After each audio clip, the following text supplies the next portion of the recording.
At a small supermarket in the suburbs of New Zealand, the atmosphere was growing livelier as the new year approached. The cool weather, clear skies, and soft sunlight streaming through the store's glass windows created a cheerful scene. Inside, the shelves were adorned with twinkling lights, balloons, and sale signs to attract customers. The shop owner hoped the holiday season would bring in higher sales. Kim, a 35-year-old Chinese woman, was dusting the shelves and checking inventory. With her shoulder-length black hair and sharp gaze, Kim was a dedicated and straightforward employee. At the checkout counter, Claire, a 30-year-old Western woman, was busy serving customers with a faint smile. Meanwhile, other employees like Michelle and Dory were organizing the stock. The male employees, Alex, a 28-year-old single Western man, and Richard, a 45-year-old Indian man with a wife and children back in his hometown, were busy stocking and stacking products. Though they seemed hard-working on the surface, Alex and Richard had a troubling habit. They often secretly ogled the female customers, especially the younger ones. Alex, a smooth talker with ulterior motives, was tall and slim, wore glasses, and had a slightly hunched posture. He pretended to focus on his tasks, but his eyes followed every step of the women customers. Richard, taller and more muscular, made no attempt to hide his gazes, though he always acted as if he wasn't doing anything wrong. What neither of them realized was that the women paid no attention to them. Even if they noticed, they didn't care. They simply came to shop and left quickly, leaving no opportunities for the two men. Michelle, a 28-year-old Indian woman, occasionally chatted with Alex. Kind-hearted by nature, she assumed Alex was a quiet, hard-working man, different from others who boasted and sought attention. One day during their lunch break, Michelle spoke to Alex. Alex, how long have you been working here? Over a year. And you? About 2 years. I think you're very hard-working. It's nice to have colleagues like you. Alex gave a faint smile. Instead of feeling proud, he began to think that Michelle might be interested in him. However, shortly after, Michelle announced that she would be taking a month off to travel to India with her husband. I'm going to India next week, a holiday trip with my husband. I'm really looking forward to it. Her words disappointed Alex. He realized she was married and preparing for a trip, leaving him no opportunity to pursue any ulterior motives. One day, Colin approaches Claire at the checkout counter in the afternoon, during a quiet moment. Kim is standing nearby. Claire, my job at the chicken factory has been so dull lately. There's not enough stock to work with, so I end up with nothing to do most of the time. I don't even know how to kill time anymore. Really? I don't even know how to kill time anymore. Really? But at least you still have a job, right? Not everyone is that fortunate. True, but I need to stay busy, Claire. Too much free time makes me overthink things. Hey, are you free after work? How about hanging out for a bit to help me beat the boredom? Sorry, Colin, but I've got a lot to do. I can't go out after work. Well, that's a shame. Looks like I'll just say bored. Got any ideas for me? Colin, if you're unhappy at the chicken factory, why not try applying here? At the supermarket, they occasionally need extra help, especially male staff. Here? No way. The male staff here have to work a 12-hour day shift. I'm not into that kind of schedule. I'd rather work 8 hours, starting early in the morning and finishing by 3 p.m., so I can have the rest of the day to go out and have fun. You sure have specific requirements. It's not easy to find a stable job that fits your schedule like that. Yeah, I know. But I still hope to find something stable with decent pay and a schedule like that without being boring. Anyway, thanks for listening, both of you. Good luck, Colin. If you find that dream job, make sure to tell me about it. Will do. See you around. Colin leaves, and Claire and Kim return to their tasks, sharing an amused look about the conversation. Regarding to Alex and Richard, they continued to glance at the female customers. Sometimes, Alex purposely wandered into crowded areas to find chances to start conversations, but the women either didn't notice or only gave brief, polite replies. Kim, how about coming over to my place tonight? I just got some great wine. We had a lot of fun. Thanks, but I'm busy and have other things to do.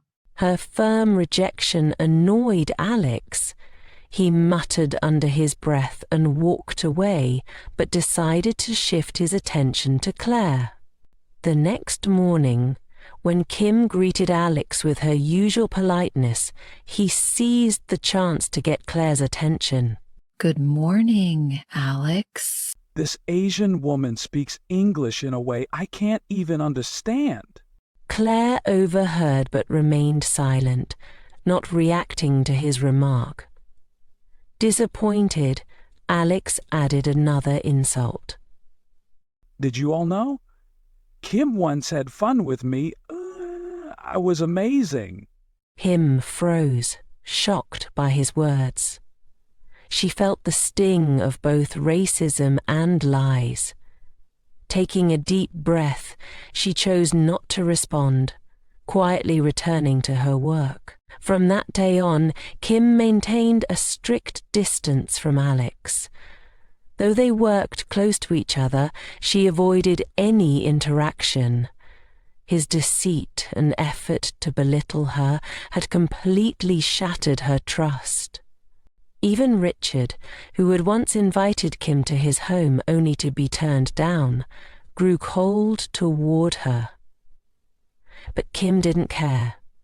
She realized that men like Alex and Richard cared only about their selfish pleasures, with no respect for others. Despite Alex and Richard's continued efforts to seek enjoyment from women, they were met with nothing but rejection. Meanwhile, colleagues like Ben and Tony, who lived sincerely and humorously, earned the admiration and trust of their co-workers. Kim stood by her window at home, watching the people bustling along the street. She felt at peace, knowing she had upheld her dignity and refused to let people like Alex and Richard harm her.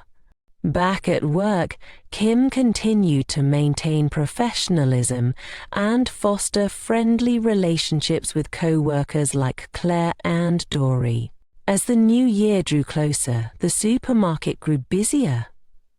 While Alex and Richard pursued their selfish aims, women like Kim and Claire remained steadfast, upholding their self-respect and steering clear of unsuitable men. Respect and sincerity are the foundation of all relationships. Those who fail to respect others will never receive good in return. This story also serves as a reminder: men who do not respect women will never find true happiness. Vocabulary words with definitions and examples. 1. Livelihood, a means of securing the necessities of life, such as through a job or occupation. Example: Kim worked at the supermarket to support her livelihood. 2. Ulterior motives, hidden intentions or goals, often selfish or dishonest. Example: Alex's friendly behavior masked his ulterior motives. 3. Dedication, the quality of being committed to a task or purpose. Example, Kim's dedication to her work earned her the respect of her coworkers. 4. Respect a feeling of admiration for someone due to their qualities or actions. Example, Claire maintained her self-respect by refusing Colin's invitation. 5. Professionalism, the competence or skill expected of a professional. Example, Kim's professionalism helped her navigate difficult situations at work. 6. Insult a disrespectful or scornful remark or action. Example, Alex's insult toward Kim caused tension in their workplace. 7. Deceit, the act of concealing or misrepresenting the truth. Example, Kim was deeply hurt by Alex's deceit and lies about her. 8. Rejection, the dismissing or refusing of a proposal, idea, or request. Example, Kim's rejection of Alex's advances showed her firm boundaries. 9. Admiration, a feeling of respect and approval. Example, Ben and Tony earned admiration for their sincere and humorous attitudes. 10. Dignity, the state or quality of being worthy of honor or respect. Example, Kim upheld her dignity by refusing to engage with Alex's lies. Phrases with definitions and examples. 1. Soft sunlight streaming, gentle sunlight entering a space, often creating a warm and serene effect. Example, the soft sunlight streaming through the glass windows added warmth to the supermarket. 2. Bustling along the street, moving actively and energetically in a busy environment. Example, Kim watched the people bustling along the street from her window. 3. Leave an impression to have a lasting or significant impact on someone. Example, despite his confidence, Richard's behavior failed to leave an impression on the customers. 4. Struck up a conversation to start talking to someone in a casual or informal manner. Example, Michelle struck up a conversation with Alex during their lunch break. 5. Pay no attention to ignore or not notice someone or something. Example, the women shopping at the supermarket paid no attention to Alex and Richard. 6. Steer clear of, to avoid someone or something deliberately. Example, Kim chose to steer clear of Alex after his inappropriate remarks. 7. Break the boredom to do something to make a dull situation more interesting. Example, Colin wanted Claire to hang out with him to help break the boredom. 8. Chiming in to join a conversation or contribute to it. Example, Kim chimed in when Colin was talking to Claire at the counter. 9. Grow cold towards someone to become unfriendly or distant. Example, Richard grew cold toward Kim after she rejected his invitation. 10. Uphold one's self-respect to maintain one's dignity and self-worth. Example, Kim upheld her self-respect by refusing to let Alex's lies affect her.